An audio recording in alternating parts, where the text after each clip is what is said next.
Madam Chief Justice, I rise before you. I know it's been 2 long days. Please bear with us to oppose the petition filed by several petitioners. It is the first time in the history of this country that we now have 8 petitions. It must be a new strategy to disable the president-elect to mount a defense against 8 petitions within 4 days. But we didn't manage the impossible, and we now present our defense as follows. First and foremost, my lords, let us appreciate that these consolidated petitions arise from a presidential electoral contest. It is an electoral contest. Ideally situated, or it should ideally be resolved by electorate, the Kenyan voters, not by a court of law. But because it is also part of the constitutional structure of this country, this honorable court is granted original jurisdiction by the Constitution to resolve this contest. But in resolving this contest, it is necessary to bear in mind that all you have are affidavits filed by the contestants. The difficulty with affidavits is that one can structure fiction and peddle it as a pleading, as I'll be demonstrating. I will start with Article 38 of the Constitution, because to me that is the beginning of an understanding of this contest. Article 38 is the one that empowers a Kenyan to vote by secret ballot. And that simple sentence can be broken into 3 or into 2 parts. Voting by secret ballot, meaning it confers on the individual power to exercise a freedom of choice, unhindered by anything. Number 2, or the second part of it, the vote gives the citizen a power or a badge of dignity for self-actualization. Self-actualization in the sense that a voter is entitled to vote for a candidate of their choice. Article 38, to my understanding, therefore becomes the beginning of the understanding of the correct situation that is before this court. It is common ground, and this is important, my lords, that on 9th August, voting took place everywhere in this republic. There is not a single place that presidential election was not held. Even in Kakamega, Mombasa, presidential elections were indeed held. There is no area in this country that did not participate in that voting. Accordingly, legitimacy, I go to the next point, legitimacy of any electoral victory is predicated on the fact that voting did in fact take place.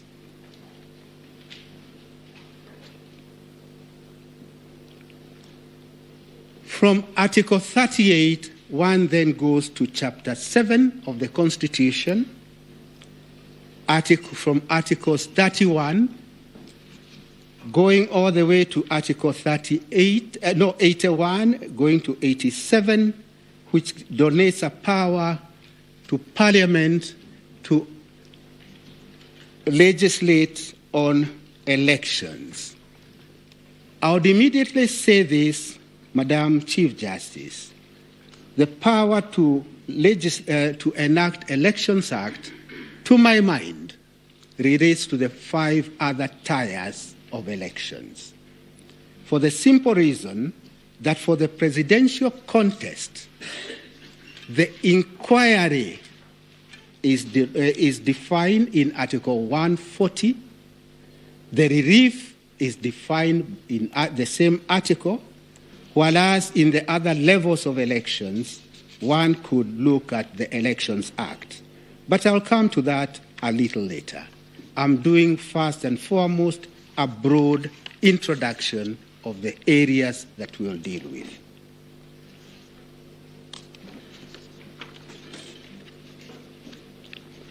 As I indicated, the scope of inquiry of a presidential contest is defined in Article 140. Before you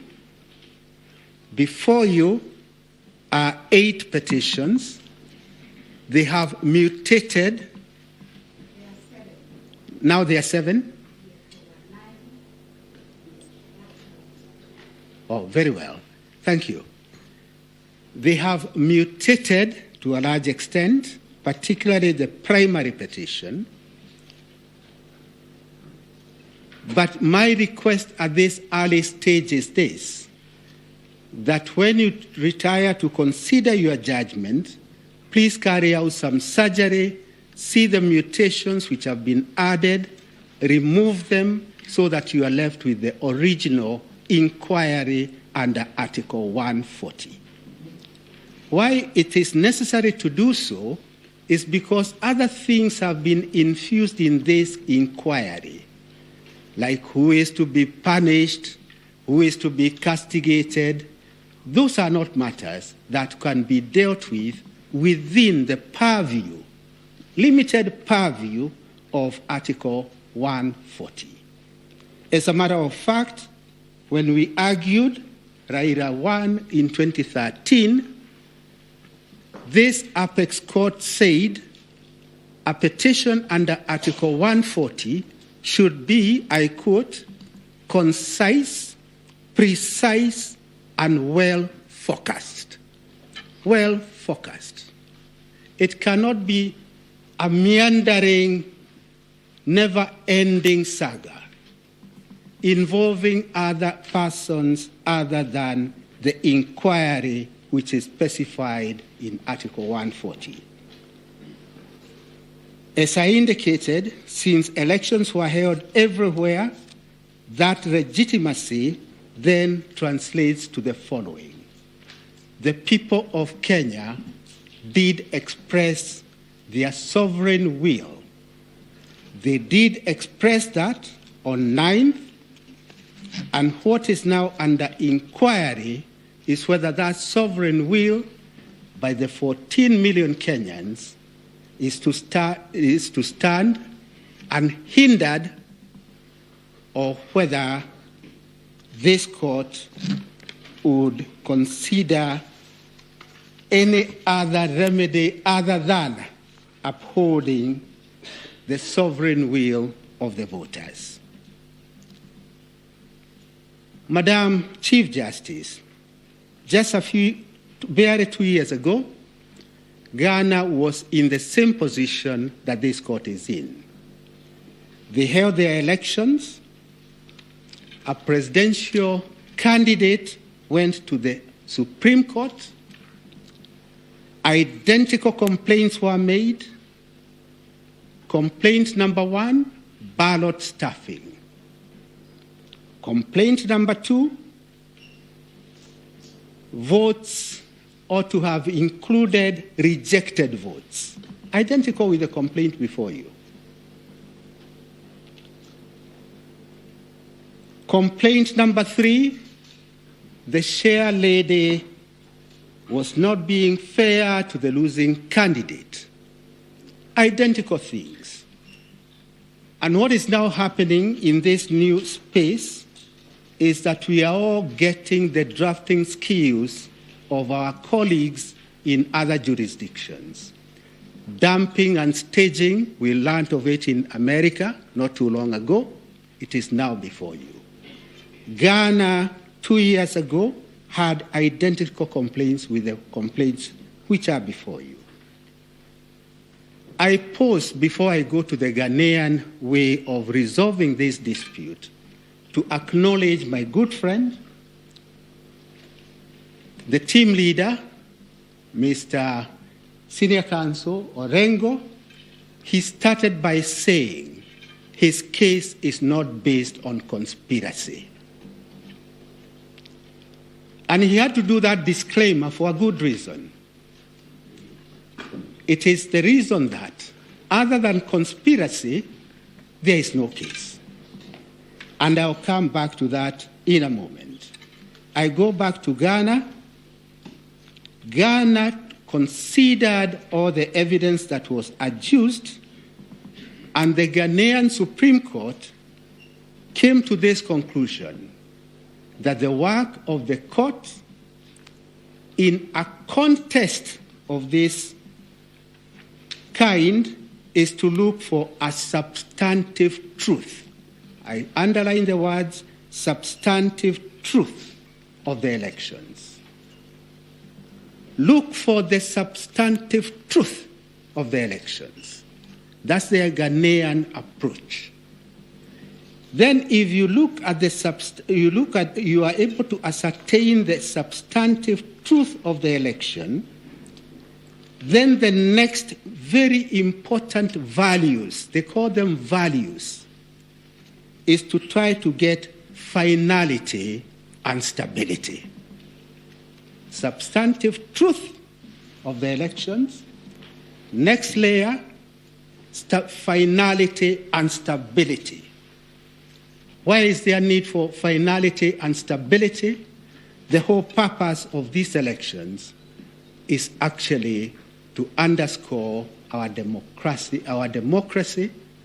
to have a government in place for the next 5 years, and then we'll have yet another round of seeking the voters' validation of who will form government. I emphasize the finality and stability because at the end of this contest, what will be bothering this honorable court, if I dare say so, it is what are the reliefs to be given. Elections are carried out by our good Kenyans. I said in 2013, I repeat it again, we are unable to inculcate amongst ourselves the culture of accepting the electoral results. We are just unable to do that. Maybe it is in our psyche, maybe it's in our makeup, but we are unable to do that. Because we are unable to do that, we must then come to this honorable court to try and resolve that dispute in a very unfair way because the dispute ought to have been resolved by the electorate. In my submission, when you look at this case, devoid of lawyers' arguments, you find it is based on certain planks. Plank number 1, Form 34A was hijacked mid-air, altered, votes from one candidate, losing candidate petitioner, removed, added to the votes of respondent number 1. That is a major plank of it. The easiest way to look at it, because I do not have the ability of Mr. Mahat, who dealt with technology, is to look at it from a point of logic or the antithesis. The antithesis being this: if that is true, from a point of logic, show us one Form 34A in the public portal, because that is where ultimately it landed, which differs with the hard copy at the polling station. Show us only one. Or show us a ballot box that people from outer space came and voted into, stuffed into it, and then all this hijacking in midair took place. There's no such evidence. And why there's no such evidence is because that is the work of fiction. Work of fiction, not just conspiracy, but work of fiction. In my submission, therefore, amongst the many things this court is now being called upon to do is to find a way of moderating, I use the word moderating now in the correct sense, the excesses in the political contestants. Excesses such as imagining that this Supreme Court can now take over the role of voters and do a court coronation of any candidate. That would be a heresy. I will be dealing with the reliefs much later. I'm just doing a broad outline. And the next broad outline I would wish to do is to indicate to this Honorable Court that the orders sought in the primary petition, apart from being contradictory, would take this country to a constitutional crisis. We now have the incumbent in office with the limitations in Article 134. Limitations which are set or cast in stone by the Constitution. The incumbent in office cannot even appoint anybody to take over from any of the public officers being vilified before you. If, for example, and I say for example guardedly, this Honorable Court were to even countenance anything other than stability and finality, then a constitutional crisis would be triggered because the petitioner has repeatedly said he will not participate in an election held by IEBC under the chairmanship of Chebukati. We have adduced that evidence in the replying affidavit sworn by the first respondent. That replying affidavit is before you. It was filed on 26th August. We have attached a clip of that discussion. It's in an affidavit by Samuel Gedhae of the same date, 26th August, and all those are matters that are before you. Since the petitioner will not participate in a fresh election, does not want to accept defeat, then what does he offer? What is the solution he offers? The solution he offers is that there be an election presided over by the vice chair lady of IEBC. And only one needs to state that to see the crisis that this country will be engaged in. It will be a crisis of monumental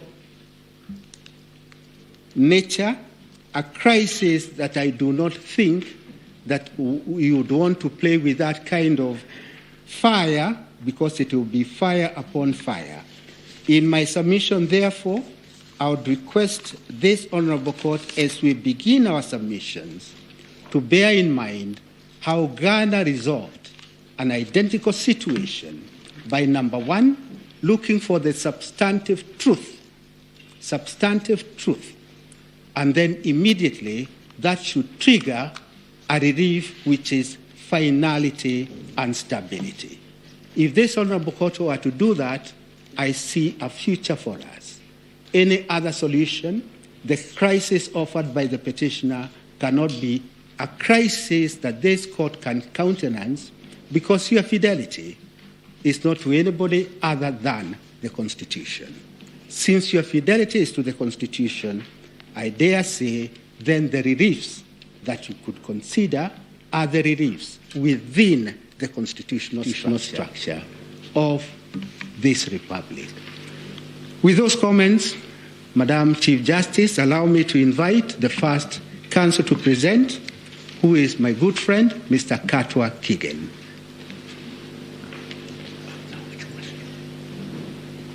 Mr. Katwa Kigen will deal with issues 1, 2, and 3.